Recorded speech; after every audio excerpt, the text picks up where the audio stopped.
ಆವಾಗ ಉಪಾಯ ಮಾಡಿ ಅದನ್ನ ಬಿಡ್ಬೇಕು. ಬಿಟ್ಟ ಮೇಲೆ ಪುನಃ ಮತ್ತೆ ಎಂದೂ ಆ ಬಿಟ್ಟಂತ ವಸ್ತುವಿನ ಮೇಲೆ ಕೂಡಬಾರ್ದಂತ. ಈ ರೀತಿ ಇರುವುದಕ್ಕೆ ಅಲ್ಲಿ ತ್ಯಜಿಸಿದ ವಿಷಯಗಳನ್ನ ಮತ್ತೆಂದೂ ಬಯಸದಂತೆ ಇರುವುದು. ಒಂದು ವೇಳೆ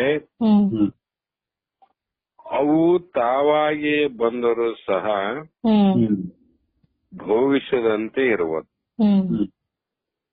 ನಾವು ಅಲ್ಲಿ ಹೋಗಿ ತಿಂತಿದ್ವಿ, ಈಗ ನಾವು ಮನೆಯಲ್ಲಿದ್ದಲ್ಲಿಗೆ ಮಾರಾಟಕ್ಕೆ ಬರ್ತಾವಂದ್ರು ಕೂಡ ಅಥವಾ ಯಾರಾದ್ರೂ ಮನೆಗೆ ತಂದ್ರು ಕೂಡ ಅದನ್ನ ತಿನ್ನದೇ ಇರುವುದು. ಯಾಕೆಂದ್ರೆ ಮನಸ್ಸು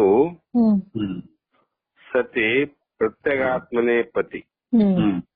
ಅಂದ್ರೆ ಮನಸ್ಸೆಂಬ ಸತಿಯು ತನ್ನ ಪತಿಯಾದ ಪ್ರತ್ಯಗಾತ್ಮನನ್ನ ಬಿಟ್ಟು ಇತರ ವಿಷಯಗಳ ಕಡೆ ಹೋಗದಂತೆ ಇರುವುದೇ ಉಪರತಿ. ಅದು ನಮ್ಗೆ ಯಾರಮ್ಮ ಅಂಗ ಸತಿ ಲಿಂಗಪತಿ. ಶರೀರ ಅನ್ನುವಂಥದ್ದು ಗಂಡ ಹೆಂಡತಿ ಇದ್ದಂಗೆ ಹೋಲಿಕೆ ಮಾಡಿ ಹೆಂಡತಿಗೆ ಗಂಡನೇ ಪತಿಯಾದಂತೆ ಇಲ್ಲಿ ಆ ಪತಿಯನ್ನ ಬಿಟ್ಟು ಬೇರೆ ಯಾವ ಪರ ಪುರುಷನ ಇಚ್ಛೆಯನ್ನು ಮಾಡಬಾರದಲ್ಲ. ಅದೇ ಪ್ರಕಾರವಾಗಿ ನಮಗೆ ಪತಿ ಯಾರು ಅಂದ್ರೆ ಮನಸ್ಸಿಗೆ ಪ್ರತ್ಯಗಾತ್ಮನೇ ಪತಿ. ಅವನನ್ನ ಬಿಟ್ಟು ಬೇರೆ ವಿಷಯಗಳ ಕಡೆ ಹೋಗದಂತೆ ಇರುವುದೇ ಉಪರತಿ ಎಂಬ ಪದಕ್ಕೆ ಈ ಮೂರು ಅರ್ಥಗಳಲ್ಲಿ ಯಾವುದನ್ನಾದ್ರೂ ಗ್ರಹಿಸಬಹುದು. ಯಾವುದನ್ನ ತಿಳ್ಕೊಬೇಕಷ್ಟೆ. ನಾವು ನೇರವಾಗಿ ಬಿಡಬಹುದು, ಉಪಾಯ ಮಾಡಿ ಬಿಡಬಹುದು, ಅಥವಾ ಒಂದೇ ಸಲ ಬಿಟ್ಟೇ ಬಿಡಬಹುದು. ಈ ರೀತಿಯಾಗಿ ಉಪರತಿ ಅಂದ್ರೆ ನಮ್ಮ ಆತ್ಮನಲ್ಲಿ ಸ್ವರೂಪದಲ್ಲಿ ನಮ್ಮ ಬುದ್ಧಿಯಲ್ಲಿ ರತಿ ಅಂದ್ರೆ ಪ್ರೇಮವನು. ಅದು ಬಿಟ್ಟು ಬೇರೆ ಕಡೆ ನಾವು ಪ್ರೇಮವನ್ನು ಮಾಡಬಾರದು. ಇನ್ನು ಶ್ರದ್ಧೆ ಅಂದ್ರೆ ಏನು? ಶ್ರದ್ಧೆ ಅಂದ್ರೆ ನಾವು ವಿಶ್ವಾಸ ಅಂತ ಕರಿತೀವಿ ಅಥವಾ ನಂಬಿಕೆ ಅಂತ ಕರಿತೀವಿ. ಅದರಂತೆ ಇಲ್ಲಿ ವಿಶ್ವಾಸ ನಂಬಿಕೆ ಅದು ಮುಖ್ಯವಾದದ್ದು. ಆದ್ರೆ ಎಲ್ಲಿ ವಿಶ್ವಾಸ ಇರಬೇಕಂದ್ರೆ ಗುರು ವಾಕ್ಯಗಳಲ್ಲಿಯೂ ಶಾಸ್ತ್ರ ವಿಷಯದಲ್ಲಿಯೂ ದೃಢವಾದ ನಂಬಿಕೆ ಇಡುವುದೇ ಶ್ರದ್ಧೆ ಅಂದ್ರೆ. ಯಾರೋ ಲೌಕಿಕರ ಮಾತುಗಳಲ್ಲಿ ವಿಶ್ವಾಸ ಇರಬೇಕಿಲ್ಲ ಅಂತಲ್ಲ, ಅದೇ ಮುಖ್ಯವಾದ ವಿಶ್ವಾಸ ಶ್ರದ್ಧೆ ಅಂದ್ರೆ ಗುರುವಾಕ್ಯಗಳಲ್ಲಿಯೂ ಶಾಸ್ತ್ರ ವಿಷಯದಲ್ಲಿ. ಇಲ್ಲಿ ಮಾತ್ರ ಎಂದೂ ಅಚಲವಾದ ನಂಬಿಕೆಯನ್ನು ಮಾಡಬಾರದು, ದೃಢವಾದ ನಂಬಿಕೆಯನ್ನು ಮಾಡಬೇಕು. ದೃಢವಾದ ನಂಬಿಕೆ ಯಾಕಂದ್ರೆ ಈ ವಾಕ್ಯಗಳು ಭಗವಂತನ ವಾಕ್ಯಗಳೇ ವಿನಃ ಒಬ್ಬ ಮನುಷ್ಯನ ವಾಕ್ಯಗಳಲ್ಲ. ಭಗವಂತನೇ ವಚನಗಳೇ ವಿನಃ ಮಾನವನ ವಚನಗಳಲ್ಲ. ಈ ಪರಮಾತ್ಮನ ಮಾತುಗಳು ಸತ್ಯವಾದವುಗಳು, ಎಂದೂ ಸುಳ್ಳಾದ ವಾಕ್ಯಗಳಲ್ಲ. ಸುಳ್ಳನ್ನ ಹೇಳಲಿಕ್ಕೆ ಭಗವಂತನಿಗೆ ಅವಶ್ಯಕತೆ ಇಲ್ಲ. ನಮ್ಮೆಲ್ಲರಿಗೆ ಇಷ್ಟು ಸುಳ್ಳು ಹೇಳಿ ಮೋಸ ಮಾಡೋದು ಭಗವಂತನಿಗೆ ಏನು ಬೇಕಾಗಿದೆ? ಪರಮಾತ್ಮನಿಗೆ ಅವಶ್ಯಕತೆ ಏನಿದೆ? ಪ್ರಪಂಚದಲ್ಲಿ ಸುಳ್ಳು ಹೇಳ್ತೀವಿ, ಏನೋ ಅವಶ್ಯಕತೆ ಇದೆ ನಮಗೆ, ನಾವ್ ಹೇಳ್ಬಹುದು. ಆದ್ರೆ ಪರಮಾತ್ಮ ವಾಕ್ಯನೇ ಗುರು ಹೇಳೋದು. ಗುರು ಹೇಳುವ ವಾಕ್ಯಕ್ಕೆ ಸಾಕ್ಷಿಯಾದವನೇ ಪರಮಾತ್ಮ. ನಂಬಿಕೆ ಇಡುವುದೇ ಶ್ರದ್ಧೆ ಅಂದ್ರೋಣ. ಏನರ್ಥ ಆಯ್ತಮ್ಮ ಈಗ? ಸಮಾಧಿ ಷಟ್ ಸಂಪತ್ತು, ವಿವೇಕ ವೈರಾಗ್ಯ, ಶಮ ದಮ ತಿತಿಕ್ಷೆ ಸಮಾಧಾನ, ಉಪರತಿ ಮತ್ತು ಶ್ರದ್ಧೆ ಎಂದರೆ ಏನು ಅನ್ನೋದಕ್ಕೆ ಉತ್ತರವನ್ನು ಹೇಳ್ತಾ ಬಂದ್ರು. ಮತ್ತೆ ಈ ಸಮಾಧಿ ಷಟ್ ಸಂಪತ್ತಿಯಲ್ಲಿ ಈಗ ಹೇಳಿದಂತ ಶ್ರದ್ಧೆ ಎಂಬುದು ಅಂತ್ಯದಲ್ಲಿ ಅಂದ್ರೆ ಕೊನೆಯಲ್ಲಿ ಬರಲು ಕಾರಣವೇನು? ಕೊನೆಗೆ ಹೇಳಲ್ಲ ಶ್ರದ್ಧಾ. ಕೊನೆಗೆ ಯಾಕೆ ಹೇಳಿದ್ರು? ಮಧ್ಯದಲ್ಲಿ ಹೇಳಬಹುದಾಗಿತ್ತು, ಪೂರ್ವದಲ್ಲಿ ಹೇಳಬಹುದಾಗಿತ್ತು. ಕೊನೆಯಲ್ಲಿ ಹೇಳಲು ಕಾರಣವೇನು ಅಂದ್ರೆ ಶ್ರದ್ಧೆ ಅಂದ್ರೆ ನಂಬಿಕೆ ಎಂಬುದು ಒಂದು ಪಾತ್ರ ಇದ್ದಂತೆ.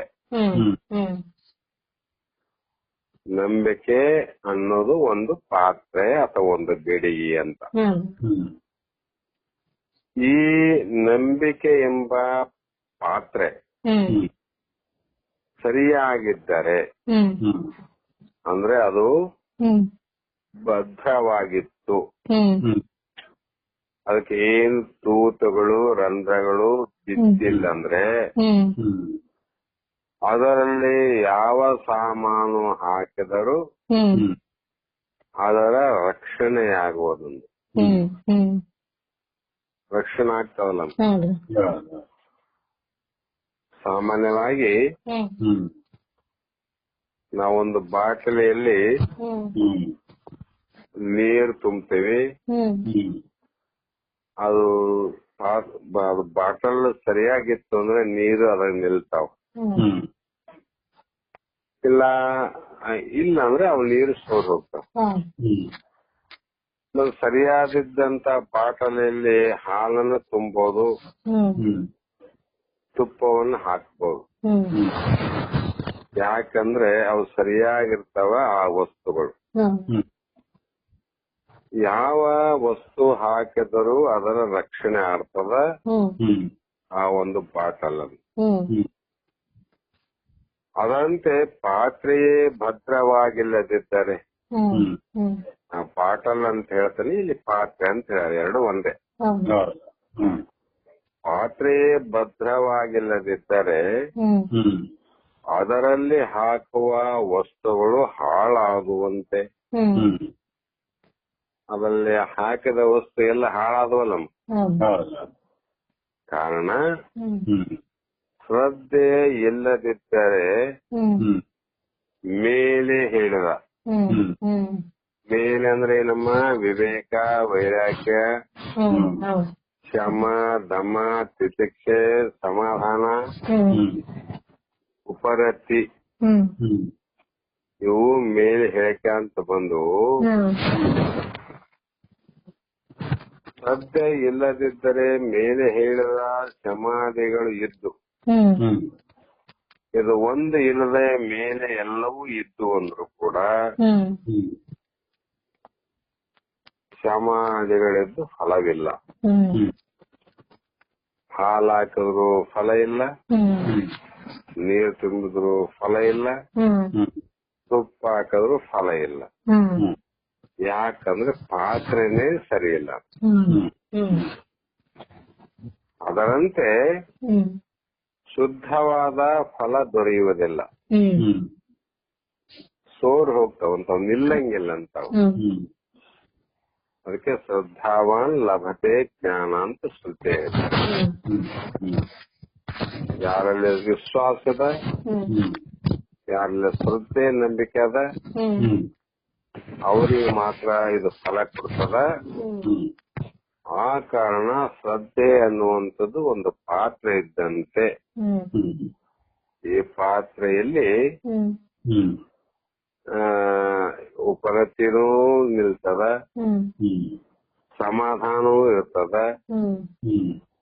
ಆಮೇಲೆ ಸಹನೆ ಇರ್ತದ, ಇಂದ್ರಿಯಾದಿಗಳ ನಿಗ್ರಹನೂ ಇರ್ತಾವ, ಮನಸ್ಸು ನಿಗ್ರಹ ಅಂತಕ್ಕಂಥವು ಇಲ್ಲಿ ಭದ್ರವಾಗಿ ಇರುತ್ತವೆ ಅನ್ನುವಂತ ಕಾರಣಕ್ಕಾಗಿ ಆದುದರಿಂದಲೇ ಭಗವದ್ಗೀತೆಯು 4ನೇ ಅಧ್ಯಾಯದಲ್ಲಿ ಶ್ರದ್ಧಾವಾನ್ ಲಭತೆ ಜ್ಞಾನಂ ಎಂದು ಹೇಳಿದೆ ಅಂತ ಪ್ರಮಾಣಿಸ್ತಾರೆ.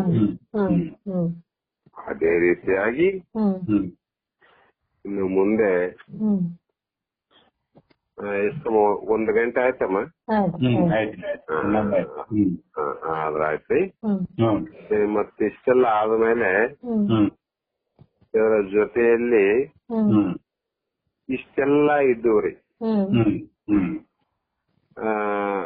ಮನಸ್ಸು ನಿಗ್ರಹ ಅದ, ಇಂದ್ರಿಯಾದಿಗಳು ನಿಗ್ರಹ ಅವ, ಲಾಭ ನಷ್ಟದಲ್ಲಿ ಸಹನೆ ಅದ, ಶಾಂತಿ ಅದ, ಮತ್ತು ಯಾವಾಗಲೂ ಭಗವಂತನನ್ನ ಸ್ವರೂಪದ ಕಡೆ ವಿಚಾರಣೆ ಆದ, ಉಪರತಿ ಆದ, ಮತ್ತು ಗುರು ಶಾಸ್ತ್ರದ ವಾಕ್ಯಗಳಲ್ಲಿ ನಂಬಿಕೆನೂ ಆದ. ಇಷ್ಟೆಲ್ಲ ಇದ್ರೂ ಕೂಡ ಮುಮುಕ್ಷತ್ವ ಅನ್ನುವಂದು ಇಲ್ಲದೆ ಇದ್ರೆ, ಇವೆಲ್ಲ ಇದ್ರೂ ಕೂಡ ಇಲ್ಲದಂತೆ. ಅದಕ್ಕಾಗಿ ಮುಮುಕ್ಷತ್ವ ಎಂದರೇನು, ಮುಮುಕ್ಷತ್ವ ಅಂದ್ರೆ ಏನು ಅನ್ನುವಂತ ಪ್ರಶ್ನೆಯನ್ನ ಮಾಡ್ತಾರಮ್ಮ. ಈ ಮುಮುಕ್ಷತ್ವದ ಬಗ್ಗೆ ನಾಳೆ ದಿನ ಉತ್ತರವನ್ನ ಪಡೆಯೋಣ ಅನ್ನತಕ್ಕಂತ ಮಾತಿಗೆ ಮಂಗಲವನ್ನ ಮಾಡೋಣ. ಅರ್ಥ ಆಯ್ತಲ್ಲ ನೀವು? ನಮಸ್ಕಾರ. ನಮಸ್ಕಾರ ತಾಯಿ. ನಮಸ್ಕಾರ. ನಮಸ್ಕಾರ ತಾಯಿ. ನಮಸ್ಕಾರ.